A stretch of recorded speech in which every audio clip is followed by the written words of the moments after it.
Hello, everyone. We are live today. I am Heather, and today we are talking about coaches, a coach versus a CEO, and how to step into the leadership role that your business needs to grow. And here's the hard truth: being a great coach doesn't guarantee business success. You can be incredible at what you do, transform lives, help clients get real results, and still feel stuck, overwhelmed, and underpaid. And that's because coaching skills and business growth are two completely different things. And if you're still operating like just a coach and not the CEO, you're going to hit a ceiling every single time. So today, I'll show you exactly how to make the shift from coach to CEO. I call it the CEO of YOU in my program, so that you can finally build a business that scales beyond you. So again, I'm Heather Blaze, in case you don't know who I am. I help coaches, consultants, course creators, experts, a lot of therapists, a lot of healers, people in the relationship space, um, all kinds of people, all kinds of business owners, stop spinning their wheels and start scaling to 20K, 30K, even 50K months with a proven system and premium offers. So I remember when I was coaching all day, booking calls at night, writing content in between, and wondering why I felt so exhausted and overwhelmed too, and still wasn't hitting the consistent income that I really wanted. And the truth was, I was working in my business, not on it. I was being the coach, not the CEO. And the moment I shifted my identity and started leading my business like a visionary, everything changed. So if you feel like you're doing it, like doing all the right things, but you're still not growing the way you want, this video is for you. And here's what we're breaking down today. One is going to be why being a great coach isn't enough to grow a business. Another is the 3 mindset shifts that unlock CEO level growth. Um, what scalable CEOs actually do differently, and how to lead like a visionary, even if you don't have a team yet. Okay, so let's dive in right here.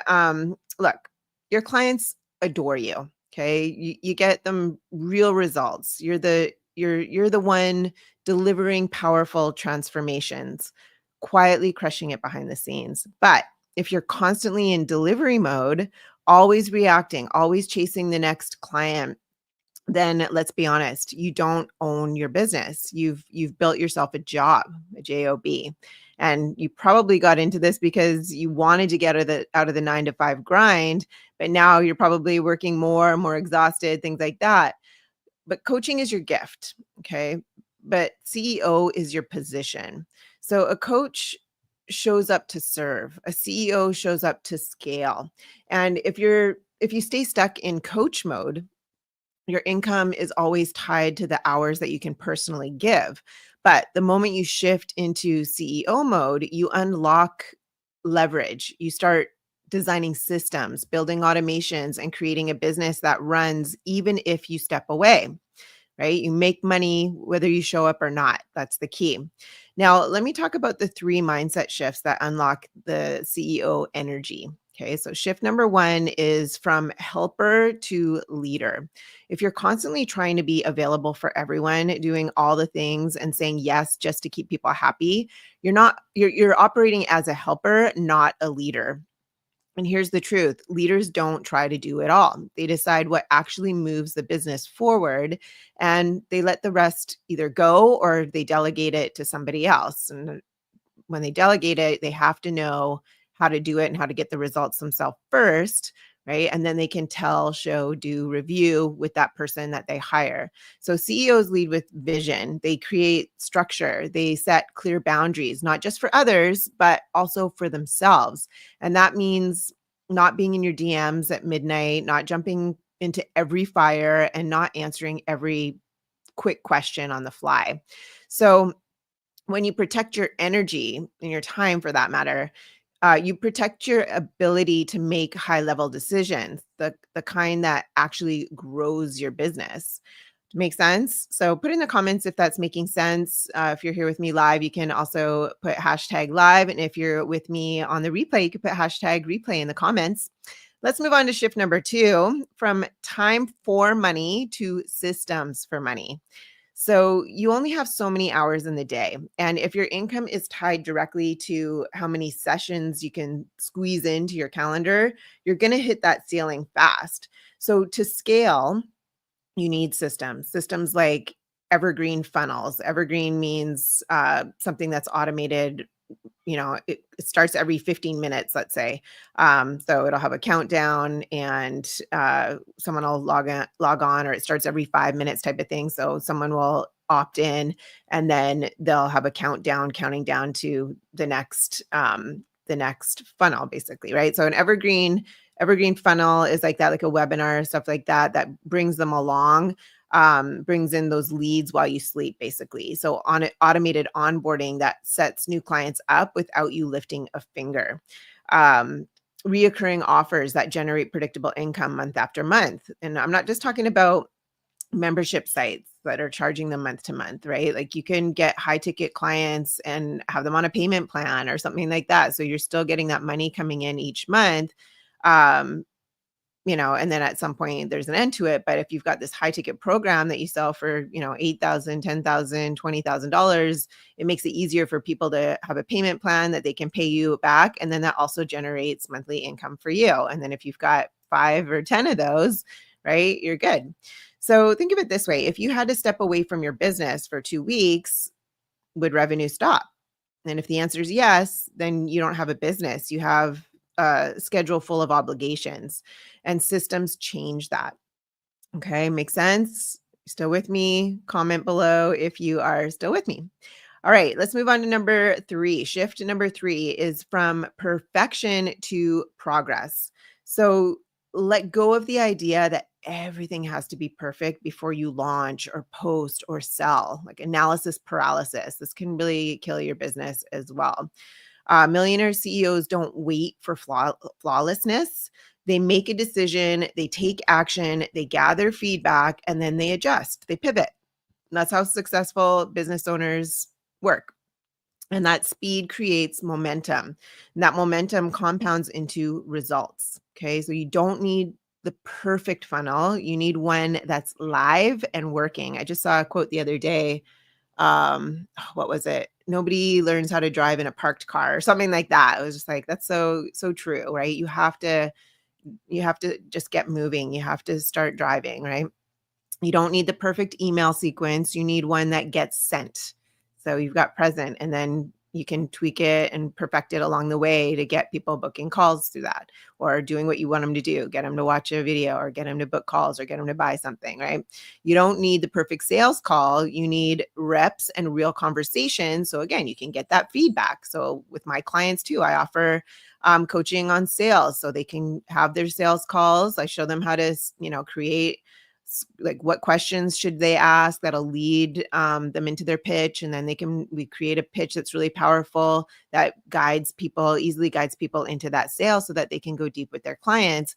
And then once they start getting the calls booked, and we've got everything set up there, they record their conversations and come back with those conversations. They can submit them, and I can listen to them and give them feedback on, okay, why did you say that? How'd you say that? Maybe what could you have said differently?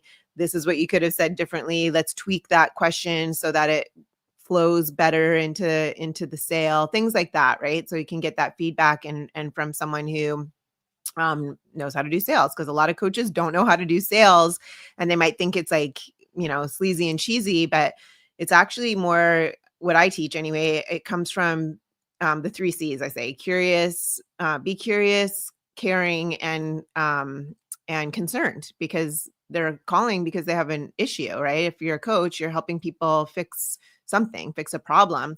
So you want to get on that sales call being curious, caring, and concerned. Like, okay, can I even help you? Are you a good fit for me, for us to work together? So that's really what the sales call is, seeing patterns and thinking like that. But anyway, I'm not going to dive into sales right now.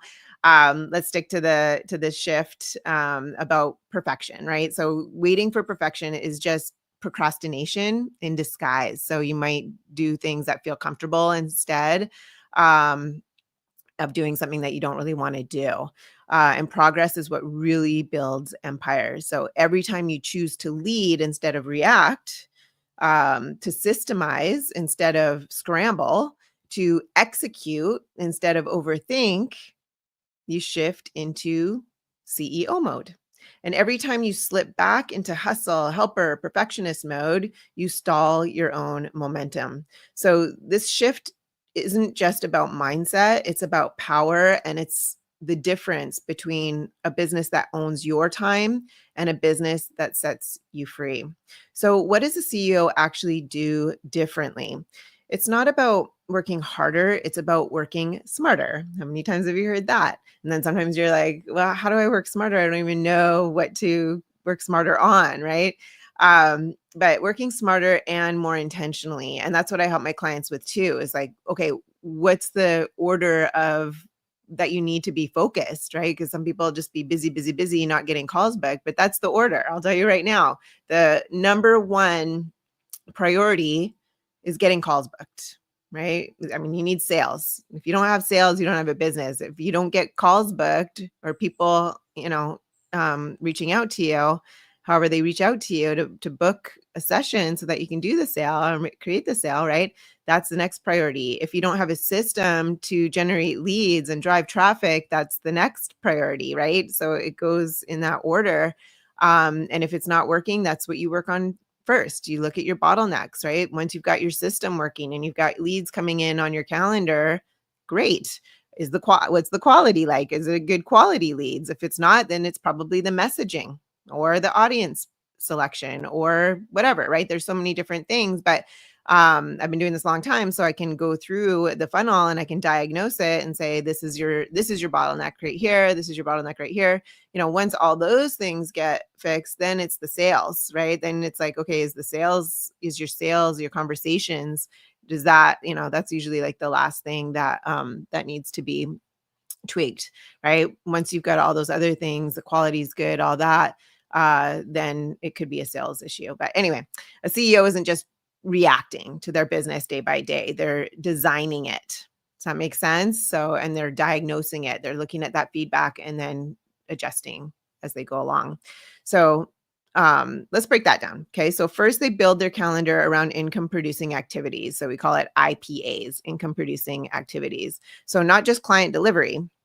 That means instead of spending 90% of their time in sessions or tweaking slides, they prioritize the action that actually grows the business. Things like sales calls, like I said, content that drives leads, follow-ups, strategic partnerships, and improving their offers. So these IPAs are the needle movers, right? CEOs protect time for them like their business depends on it because it does, right?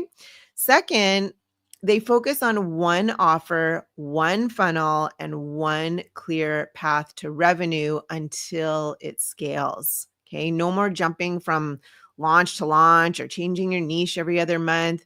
No more juggling 5 different services that confuse your audience and drain your energy. A CEO dials in a single high leverage offer, builds a client journey around it, and optimizes that one system until it's consistently converting. Simplicity really scales. Okay. The simpler, the better. Simplicity scales. So scattered efforts, that doesn't work. The next thing they do is they delegate admin, tech, and busy work, not because they're too good for it, but because their time is too valuable for it. So a CEO knows that time spent fixing Zapier or formatting a Canva graphic is time not spent creating strategy and generating revenue or serving at a high level. So they outsource it. They hire virtual assistants, automate their workflows, and build a team to take those low level tasks off their plate so that they can stay in their zone of genius. And then finally, they make decisions based on data, not drama. I say this a lot. Look at the data, not the drama. Look at the data, not the drama. What's the data telling you? Right? A coach might say that launch flopped. I guess nobody wants this. A CEO says, let's look at the numbers. Was it the headline? Was it the offer? Was it the traffic source? Like they're emotionally grounded, right? Like if you're running ads, for example, you're looking at your Facebook ads and you're looking at your whole funnel along the way. Where did they drop off? If you're sending them to a webinar, what's the quality like, right?